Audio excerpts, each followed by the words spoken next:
जहां इस वक्त की बड़ी खबर आ रही है, पीएम मोदी की टीम में यूपी के चेहरों की कवायद शुरू हो गई है। केंद्रीय कैबिनेट में यूपी के प्रतिनिधित्व को लेकर मंथन होगा। राजनाथ सिंह और जयंत चौधरी मंत्री बनाए जाएंगे।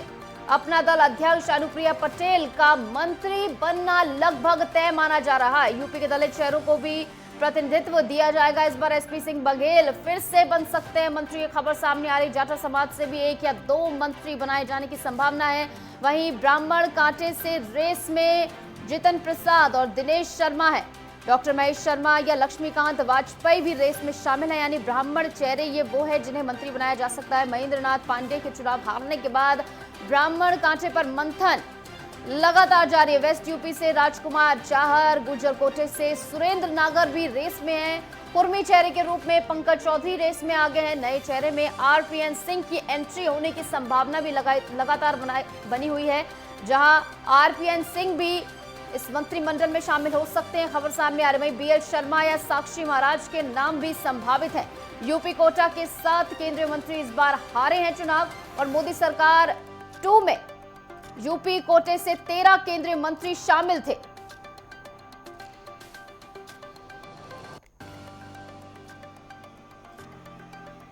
तो लगातार अब मंत्रियों के चेहरे पर मंथन शुरू हो गया। जिस बीच हमारे साथ हमारे स्टेट हेड राघवेंद्र प्रताप सिंह लगातार बने हुए हैं। राघवेंद्र, लगातार अब यूपी का जो प्रतिनिधित्व है उसको बढ़ाने का प्रयास किया जाएगा, चाहे दलित चेहरे हो, ब्राह्मण चेहरे हो। हालांकि कुछ चेहरे हार गए हैं, लेकिन किस तरीके से प्रतिनिधित्व देखा जाएगा, जिन जो नाम जो है वो सामने आ रहे हैं?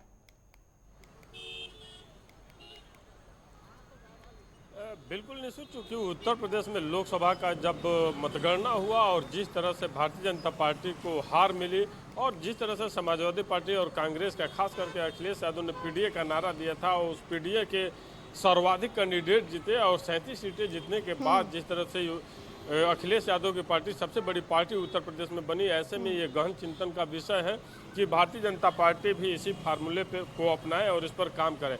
हालांकि भारतीय जनता पार्टी पहले से भी हर जाति समीकरण को साधने की बात करती रही है, वो चाहे टिकट देने की बात हो या फिर मंत्रालय देने की बात हो, लेकिन इस पे अब ज़्यादा चौकन्नी दिखेगी भारतीय जनता पार्टी। और इसी को साधते हुए उत्तर प्रदेश की राजनीति में भी मंत्रालय को देखते हुए या उत्तर प्रदेश की भी बात कर लें तो यहाँ पे भी साधने का प्रयास अब किया जाएगा, और जितनी सहभागिता हो ज़्यादा से ज़्यादा हो सकती है उस फार्मूले पे देखने को मिल सकता है कि सहभागिता अन्य जो वर्ग हैं, चाहे वो दलित समुदाय हो या ओबीसी की जितनी भी अन्य जातियाँ हो।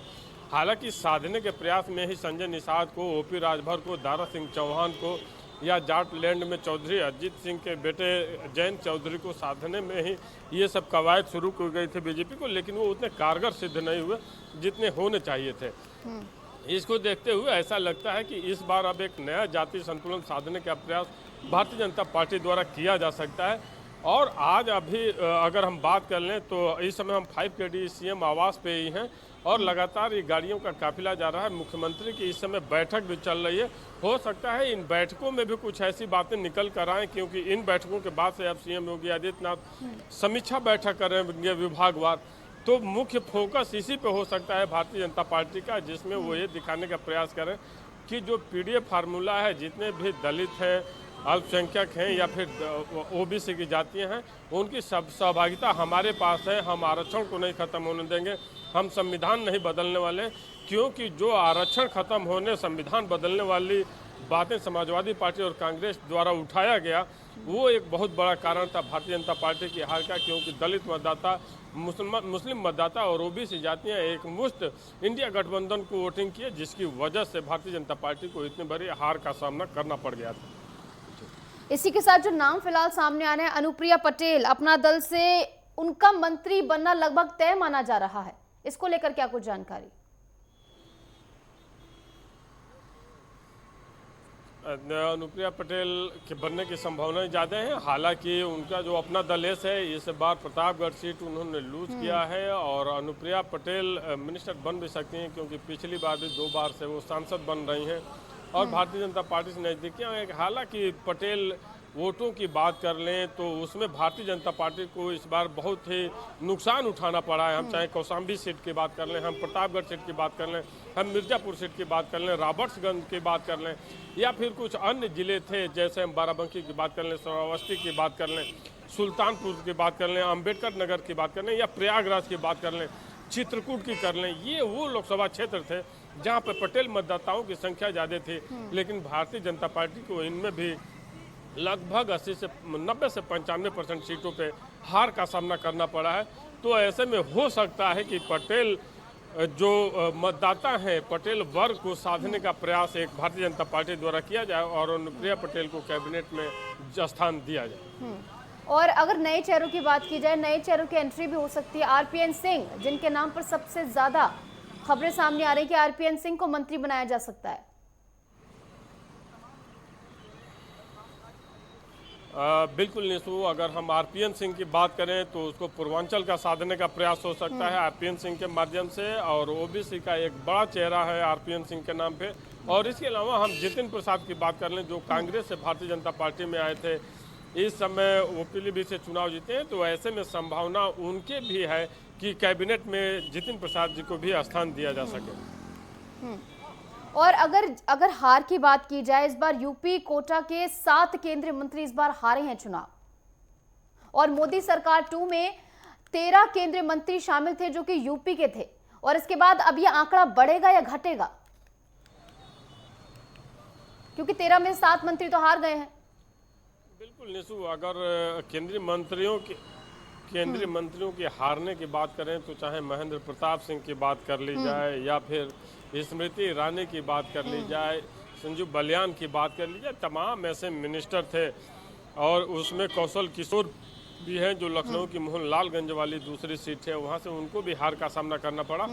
और एक बात बताना चाहूँगा, चाहे हरीश द्विवेदी हो, चाहे फिर ये मिनिस्टर जितने थे, जनता की नाराजगी इनके प्रति थी। और ऐसा फीडबैक भारतीय जनता पार्टी के पास भी था, केंद्रीय शीर्ष नेतृत्व के पास भी था, लेकिन फिर भी उनको टिकट दिया गया सिर्फ ये मानकर कि मोदी के नाम पे, मोदी के चेहरे पे, मोदी की गारंटी में फिर से इनकी नया पार हो जाएगी।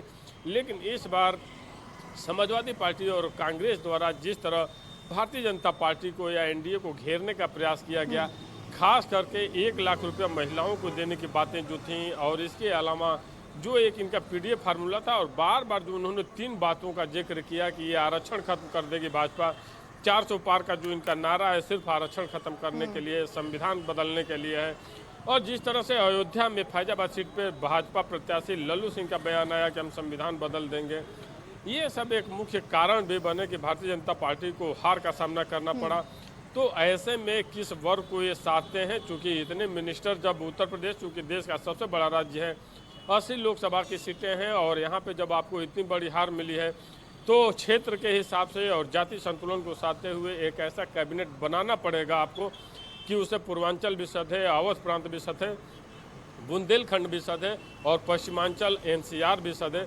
क्योंकि उत्तर प्रदेश की जो राजनीति है, यहाँ पे जाति संतुलन को साधना और यहाँ के क्षेत्रीय संतुलन को साधना किसी चुनौती से कम नहीं होता है। हालांकि नरेंद्र मोदी और अमित शाह की जो टीम है वो इसमें माहिर है, और देखते हैं कि किसको स्थान मिलता है। लेकिन ऐसा लगता है कि आरपीएन सिंह और जितिन प्रसाद को, अनुप्रिया पटेल को केंद्रीय कैबिनेट में स्थान मिल सकता है। यानी इनके चेहरों पर लगभग ये माना जा रहा है कि लगभग तय है इनके नाम, सूत्रों के हवाले से खबर भी यही है। और जिस तरीके से हमने देखा कि हमने ये बात नोटिस भी करी है बीजेपी की ओर से कि जब भी कोई कदम बीजेपी उठाती है तो तमाम समीकरणों को साधने के बाद ही बीजेपी कोई भी कदम उठाती है, कोई भी मंत्री चुनती, कोई भी चेहरा पेश करती है। लेकिन इसके बावजूद बीजेपी को इतना बड़ा बैकलैश देखना पड़ा। तो अब क्या लग रहा है, क्या कुछ एजेंडा बीजेपी का रहने वाला है आगे वाले समय के लिए? जो 5 साल जनता ने उनको दिए, उसमें डैमेज कंट्रोल किस तरीके से बीजेपी करती नजर आएगी, खासकर उत्तर प्रदेश में, और उत्तर प्रदेश में भी खासकर पूर्वांचल इलाके में? बिल्कुल निशु, अगर हम उत्तर प्रदेश की बात करें और देश के राजनीति के हिसाब से बात करें तो यहाँ भारतीय जनता पार्टी को ऐसा लगता था कि मोदी की गारंटी और सीएम योगी आदित्यनाथ द्वारा जिस तरह से लॉ एंड ऑर्डर पर काम किए गए, महिला सुरक्षा को लेकर काम किए गए, जिस तरह यहाँ निवेश का माहौल बनाया गया, उस आधार पे जो मोदी की गारंटी होगी, हम जिन चेहरों को भी मैदान में लाएंगे, हम सीटें निकाल ले जाएंगे।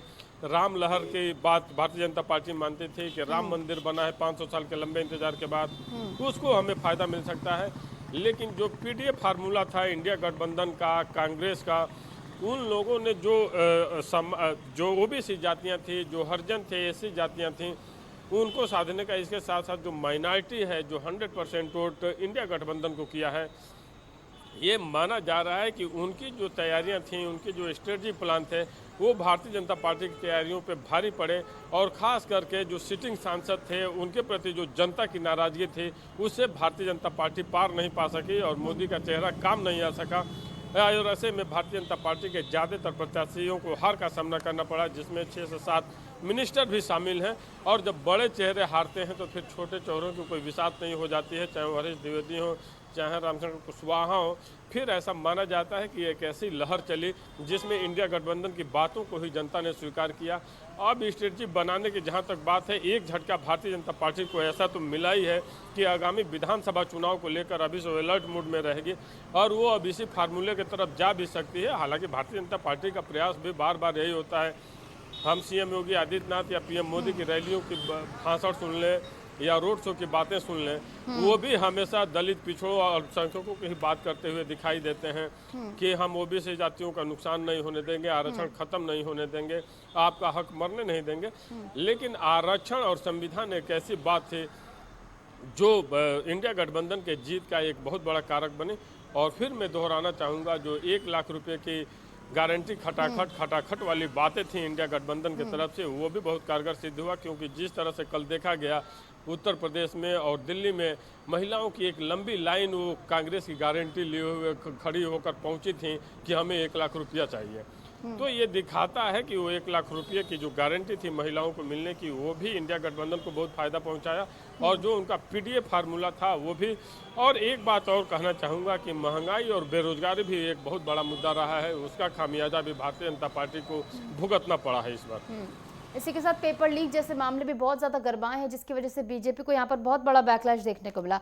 और खबर ये भी सामने आ रही है लगातार निकलकर कि जो 13 में से 7 मंत्री उत्तर प्रदेश में हारे, उसके पीछे एक वजह ये भी रही कि जो लिस्ट सीएम योगी आदित्यनाथ ने कैंडिडेट्स की दी थी, उस लिस्ट में से चुनाव नहीं किया गया। इसको लेकर क्या कहेंगे आप?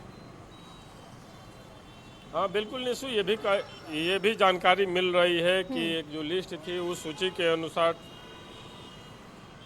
टिकट नहीं दिए गए और उसका भी खामियाजा भारतीय जनता पार्टी को भुगतना पड़ा है। अब उसमें कितनी सच्चाई है ये तो और जानकारी लेने के बाद पता चलेगा। लेकिन टिकट बंटवारे में सीएम योगी आदित्यनाथ को तो दरकिनार किया ही गया, उनको नज़रअंदाज किया गया।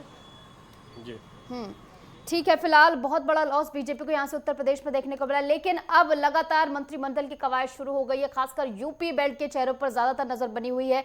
इस बार के चुनाव में 13 मंत्री जो केंद्रीय मंत्री थे, उनमें से 7 मंत्री हार गए हैं और अब लगातार मंथन का दौर जारी है।